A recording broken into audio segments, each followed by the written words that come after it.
Thank you, Sam. We begin the headlines with the latest developments out of Ukraine. The war intensified overnight along the front lines and along the border. Most of the Russian troops and armor that had lined up on the border are now in Ukraine and fully engaged in the fight. Many now beginning to close in on the capital city of Kyiv, and towns and villages along that way left in ruins. The relentless attacks at times targeting civilians. And foreign fighters continue to travel into Ukraine to stand with thousands of civilians. Many of them are just learning how to fire weapons. As the fighting intensifies, so does the push also by so many people trying to escape. 1.7 million have left Ukraine. UNICEF says 1 million of those refugees are children.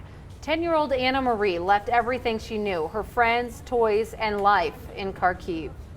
I hear a loud voice from bombs. I don't know where my friends now. Kharkiv, it's like a piece of your heart. I don't know how we just Google tried to help me, and that's all.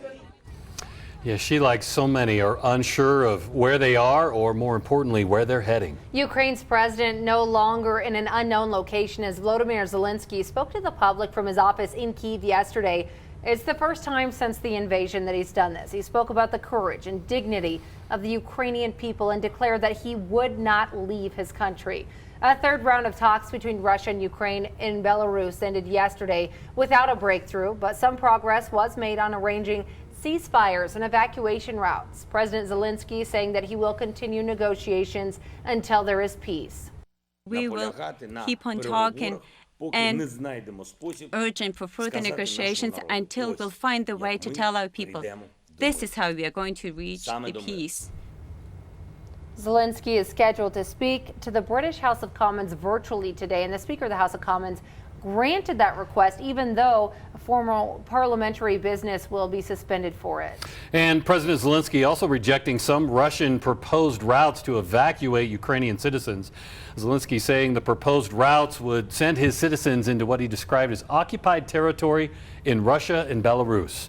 Zelensky called the move plain cynicism and propaganda. He also appealed to the Ukrainian people, saying that each day of fighting creates better conditions for the country and makes their position stronger to guarantee their future in the world. President Zelensky also continues pleading for Western assistance and an official ban on buying Russian oil. There's still no decision from President Joe Biden or the White House on that, as Congress is pushing forward with legislation to try to make it happen. And there is also fear that that ban on Russian oil would likely send our gasoline prices even higher.